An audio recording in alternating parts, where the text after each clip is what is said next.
নাও তোমাকে আজকে আমাকে গাড়ি খেতে ঘুরাই নিয়ে তো হ্যালো বন্ধুরা, তোমরা সবাই কেমন আছো? আমার মুখটা দিয়ে বুঝতেই পারতাছো আমি একটু ভালো নাই কে। আর এই ভালো না থাকার কারণ একটাই, কদিন ধরে যা ঠান্ডা, জ্বর, কাশ, গলা ব্যথা, ঢুক চিপতে পারতাছি না, ভালো মতন ভাতও খাইতে পারতাছি না। এর নিয়ে আমার মুখটা বাংলার পাশের মতন হয়ে রয়েছে। নাও তোমাকে আজকে দেখাই নিয়ে আমাকে গাড়ি খেত, আর আমি কি কাম করি সেগুলো তোমাকে দেখান দোষী। আর ওই যে দেখো ক্ষেতের মাথায় কটা মানুষ বসে রয়েছে, ওই জায়গাটাই যামু আমি।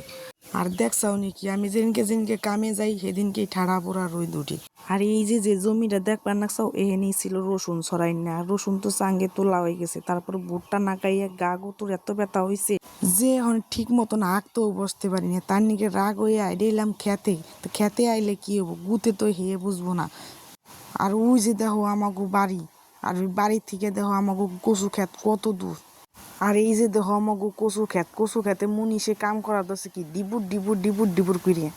আসলে মালিক খেতে না থাকলে যা হয়, ওই যে এটা কথাই তো আছে, তুই কাম করস আর না করস, রৌদ্রে তো রইসা। আর যারা আমারে দেখলে গাছ উল্কাইয়ে উঠে জর্গ করবার নিগে, তাগো নিগে বাম্পার অফার, এই কচু শাক নিয়ে খাইও, ফিরিতে দিয়ে দিও মানি। আর এই যে দেখো কত গুনে ঘাস হয়েছে জুমা, এই ঘাস গুনে সমানে পুকুরে নিয়ে নিয়ে হালান নাগবো বলে ওখানে।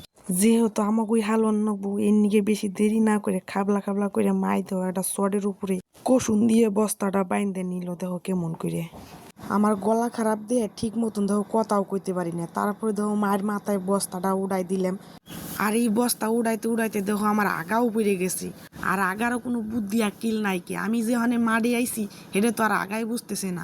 আর ওই যে দেখো ওই জায়গাটা আমার গাড়িটা খেত আছে, সেই জমি তো ভুট্টা নাগাইছে। আর সেই জায়গাটা দাদাই জল দিবেন লাগছে সকালবেলার থেকে। আর দেখো আমাকে খেতে থেকে আমাকে এই প্রাইমারি স্কুলটাও দেখা যায়। আর কি যে রোদ উঠছে, এই রোদ ঠাডা পোড়া রোদ রে আমি চোখ আন্দার দাঁঠে হেনি পইটে মরে যাবো। তাই দিশায় বিষয় না পাইয়ে সেলুরাতে এলান দিয়ে বসেই বললাম।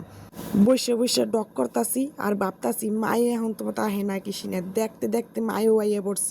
আর আইসে তো আইসে হেরে আবার পাইডের হাতে কতক্ষণ গল্প করার নাকছি। গল্প টল্প হয়ে যে আবার এক বস্তা মাথায় বাইন্ধে দিলাম আর রওনা দিলাম বাড়ির দিকে।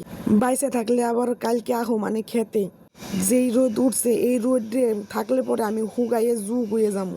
তারপরে দেখো বাইতে চলে আইসি। আর বাইতে আইসে দেখি গাছতলায় কি হরহরা বাতাস নাকবা নাকছে। বাতাস খেতে খেতে দেখো দপস হয়ে 10 হাত জিব্বে বাড়ি গেছে। আর আমার এই ভিডিওটা ভালো লাগলে একটা সাবস্ক্রাইব করে দিও আর লাইক করে দিও। বাই।